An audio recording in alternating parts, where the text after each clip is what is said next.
Welcome to the Rapport Advantage Podcast, transforming the way leaders communicate. Here's your host, Alex Swire-Clark.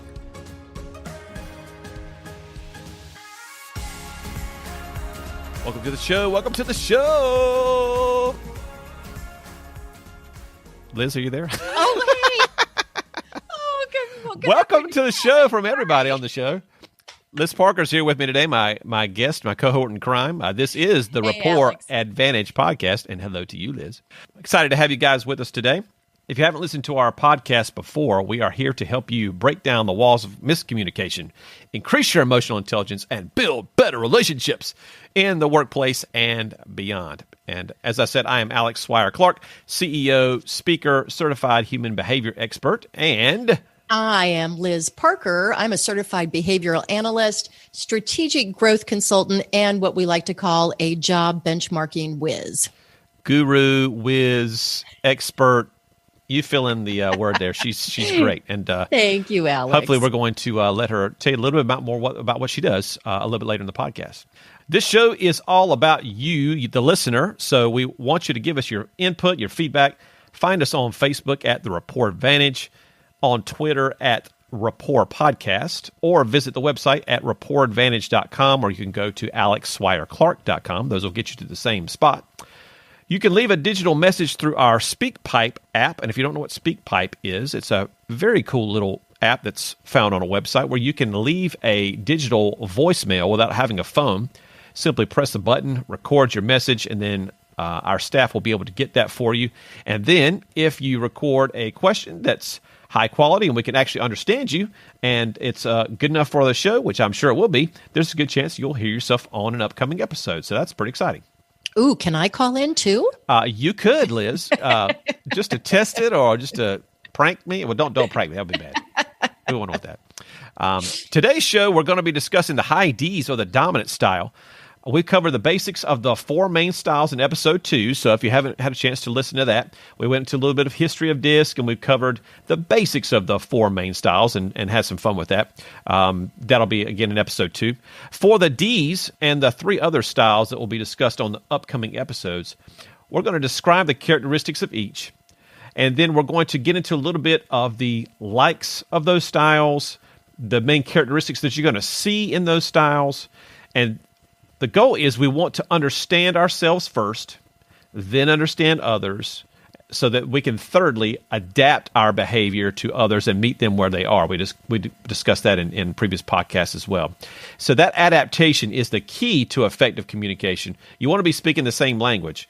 And so you'll notice that Liz and I speak the same language because we're the same personality style, and we'll kind of let you figure what that is if you haven't listened to any previous podcasts as we go. We like to banter back and forth and have a good time, and we communicate very well.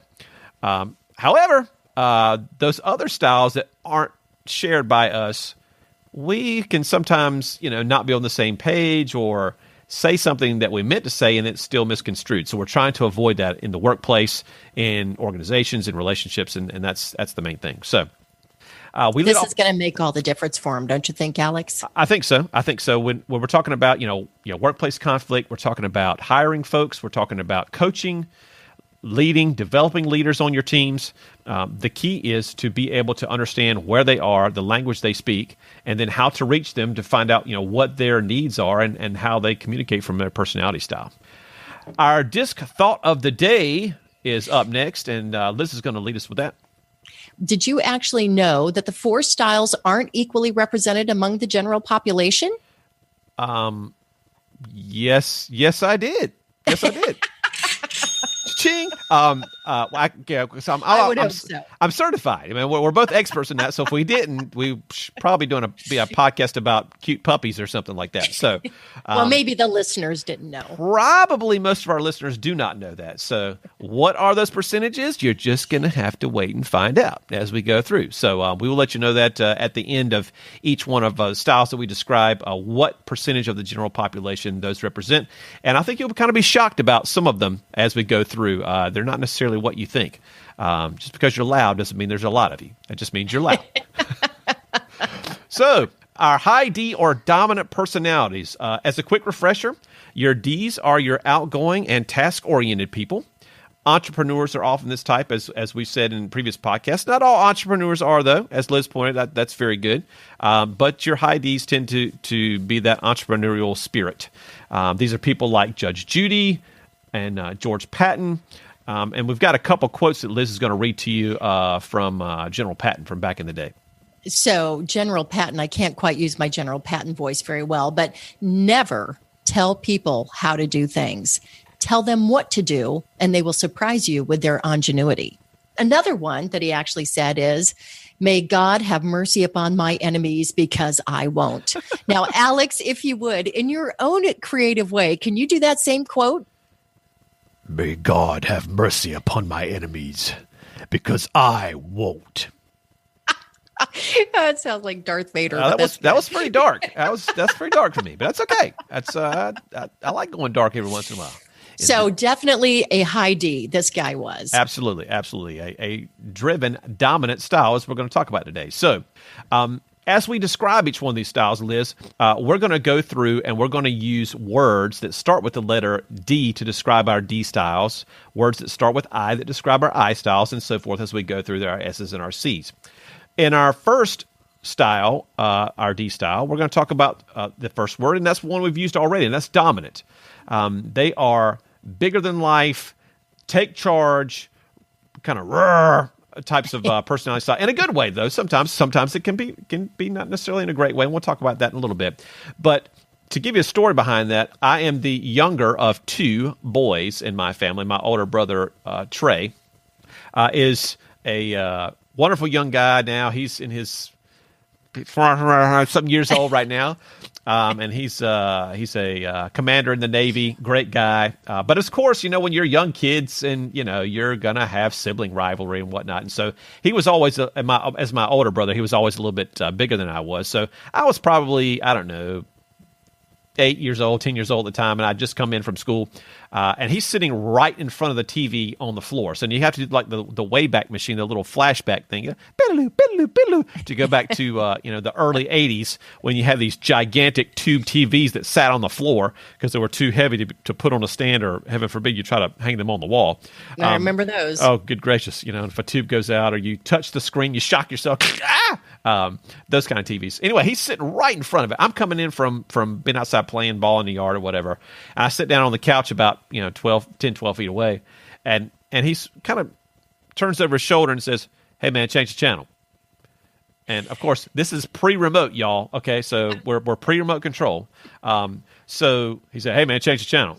I'm like, "Dude, you're right there in front of the TV. I'm not changing the channel. Get off, you lazy butt." He goes, "You change the channel right now."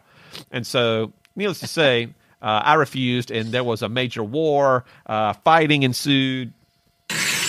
Broken stuff in the house, and it was not a good thing. So anyway, that dominant personality style wants to be in charge, and having a little brother is perfect for that dominant style because they just get to boss you around, and if they're much bigger than you are, as he was at the time, then you kind of have to do what they say. But love him to death. He's a great guy. We've grown much closer, and he hasn't thrown me around the room in the last few years. So that's been good. Well, good for you. Well, I want to tell you about the direct style as the dominant goes for the word and the description, because I've got a client, and most of my stories I find kind of come back to my clients. They're the ones that stick in my head. But Sean is one of my favorite clients, but he is direct as anything. What comes in his head comes straight through his mouth, no filter, no anything else, not trying to be rude, but these direct speakers are just that way. They deliver the deal and they are done. They do not waste time on any extra words. So when you think about somebody who is a high D, and if they are very direct speakers, that will help you to identify that is exactly what they are. And that reminds me of the second client that I have that I work with who's very demanding. So these high D styles also tend to be in leadership positions many times. They are direct. They are to the point. They want what they want when they want it. So this other client I have will routinely say, hey, here's an assignment I want you to do. I want you to do it here, and I want you to do it at this time, and I want it done by this time. Now, it may not totally be realistic at all, but he wants it done at that certain time, and he expects the results done. So those two type of descriptors for these high Ds, I think, are very, very clear. So I'm sure some of our listeners have seen some of those people. Yeah, we've seen it in our personal and professional relationships. And again, we've talked about that before. We're going to try not to dive too much in the personal side, but we will go down that road. So far we've talked about dominant, direct, and demanding as our three descriptors. Our fourth descriptive word that describes our D style is decisive. Those decisive people, put up or shut up, fish or cut bait, do something or move out of the way. They don't have time to think about stuff, ponder stuff. It's ready, fire, aim. I mean, they're going. I mean, that's just the way it is. So aiming coming secondarily. Our fifth word that describes our D types is determined. And determined would be those folks are the challenge lovers.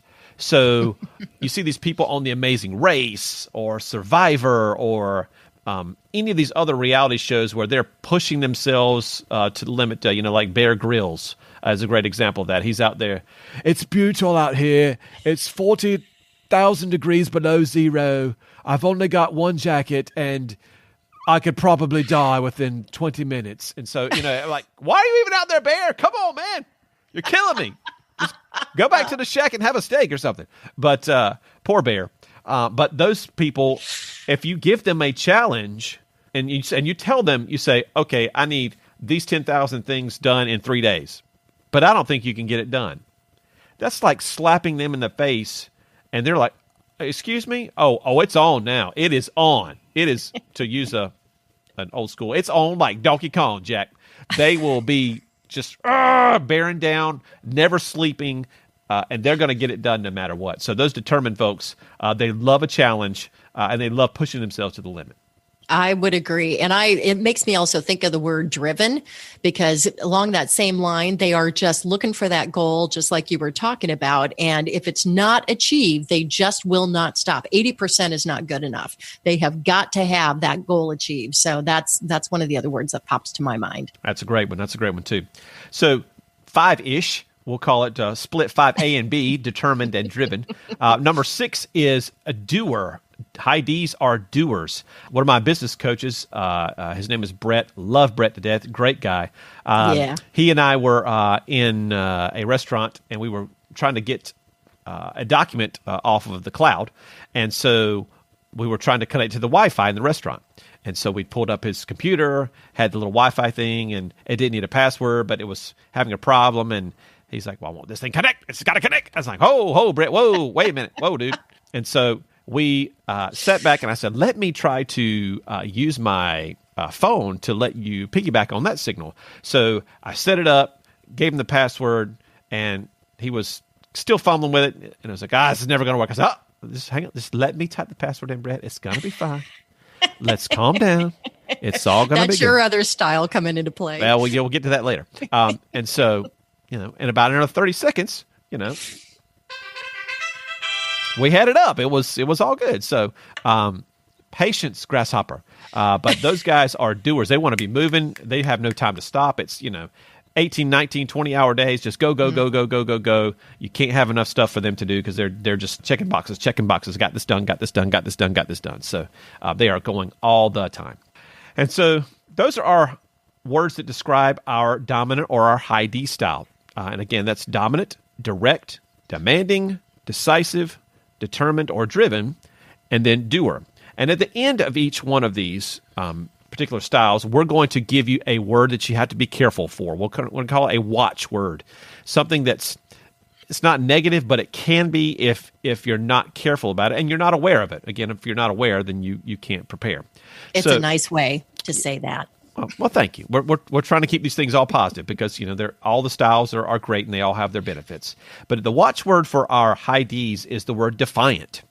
And so when you talk about defiant, you're thinking about, well, sometimes they want to do whatever they're going to do no matter what it takes, and sometimes no matter what it takes them outside the rule, or maybe takes them outside the law. Let's say if they're late to an appointment, they've got to be there by 1:00 and it's, 10 till, and they know they've got 12 miles to drive. They might drive, 65 or 70 or 75 and road rage, get out of here. And then all of a sudden, and then that's what you end up with. But they are going to, the rules don't apply to them. Just kind of get out of my way and let me do my thing type of mentality, which, again, for entrepreneurs sometimes works great because you're thinking outside the box and, this is the way it's always been done. Well, I don't have to do it that way. I'm going to find my own way, which produces innovation, which is great.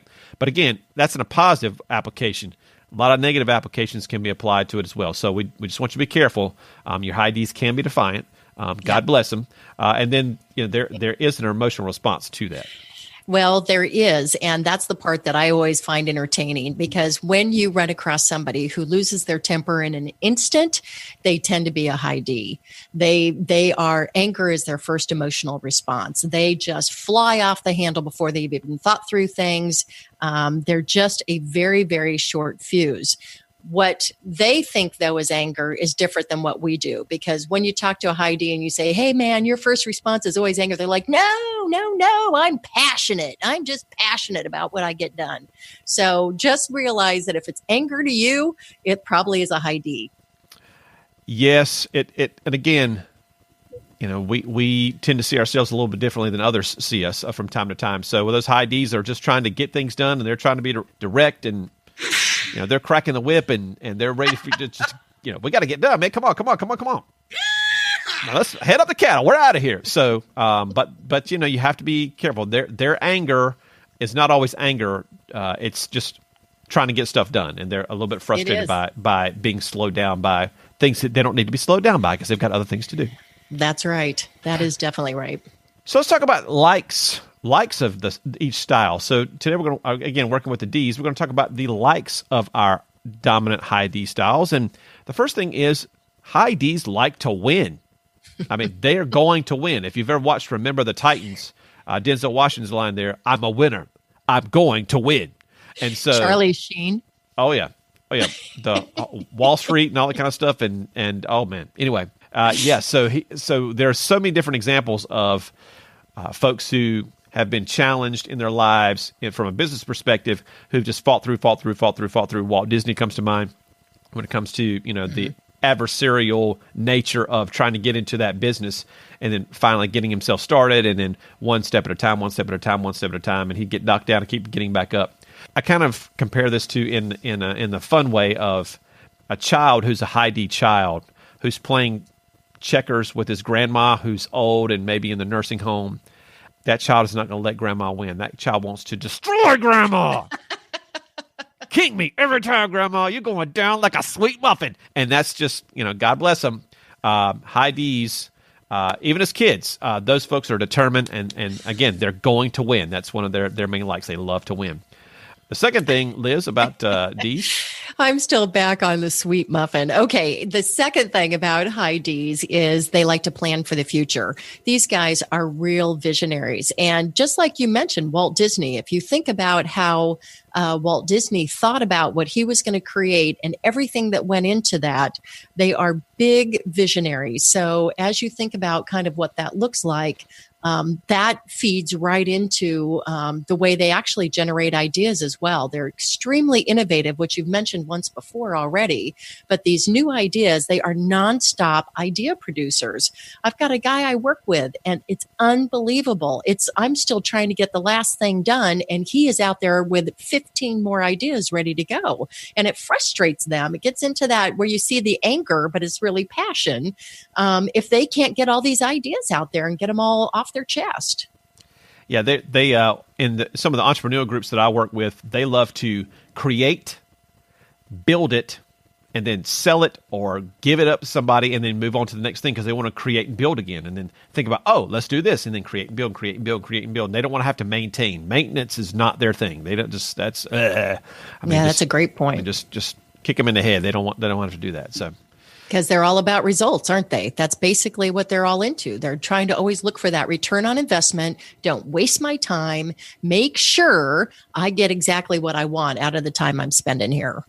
And it's funny when you watch a high D involved in a conversation with some of the other styles. Let's say, for example, an I, who might be just talking about the weather or whatever else. They're kind of mentally going, okay. All right. Okay, dude, land your plane, man. Land your plane. I'm done here. I got things to do. I mean, just sum up, cliff notes, something. They want you to get to the point and get to it fast. And in an upcoming episode, Liz, we're excited to talk about in terms of reading people. And of course, we're going to use our disc powers for good, but learning how to read folks. We can learn how to read folks through the phone. We can learn how to read folks through social media. We can learn how to read folks and discover their styles through emails. And we're going to get into that as well. So I'm excited about giving you some insights there. Yeah, those are fun. Indeed. Also, they like to be their own boss, Liz. And oh my gosh. I am my own boss for a reason, but actually I'm a softer D than everybody else might be because I don't have that as my primary style. But as I think about the Ds that I've worked with, they are all about being in charge. And if they are not in charge and they're not the boss, there is going to be conflict in the organization. If the organization goes their way, no conflict. If they don't, it can be a barrage of activity, verbal activity going back and forth because of the fact that they're not in charge. So that is a big, big piece for them. And it's interesting when you and I both work with groups in terms of hiring, job benchmarking, and so forth. That's your forte. Thank you. When we're talking about looking at hiring folks, you have to look for those high Ds. You're going to have them be successful in your organization. You're going to have to give them not necessarily power, but you're going to have to give them some latitude to be able to take ownership of things and run with things. Take their idea, run with it, try, fail, get back up again, and have that latitude. You can't necessarily say, okay, follow these rules and never question them. That's simply not going to work for D. Yeah, exactly. That's a valid point. So, they also end up getting into this very fast pace. They are hyper efficient. You mentioned before how quickly they wanted to get things done. If you didn't talk fast enough and get to the point they wanted to make, they are totally all over the place. So just be aware that when they want to talk with you, they're looking for the data they're looking for. They want a solution. They want to be onto something that really is going to be into their wheelhouse, not into yours. And they're so quickly trying to process things. They're on to solutions before a lot of times the rest of the group has even absorbed what was originally said with the problem. I mean, they're trying to say, okay, I've got your solution. It's right here. Okay, can I leave? I mean, are we done here? I mean, ready to go. That is exactly it. God bless them. And again, we mentioned challenges already. They love challenges. Don't tell them something's impossible. They break through glass ceilings all the time through innovation, through monetization of processes people never even thought about before, and just thinking about things totally differently. So can I just ask again that question that I asked earlier about what percentage of the population you think actually are high Ds? I'm glad you did. Ds represent roughly 10%. That's right, 10% of the general population. And it's about this time in the presentation when I take a moment to pray and thank God that they only represent 10% of the population. Okay, I'm just kidding. I'm kidding. We love you guys. Alex. We love you guys. We love Ds. They're awesome. I'm married to a high D, so there you go. There you go. You do love them. Yeah, I do. I do love Ds. Ds get things done, man. I mean, if we were all a bunch of I's on the planet, nothing would ever get done. Well, that's for sure.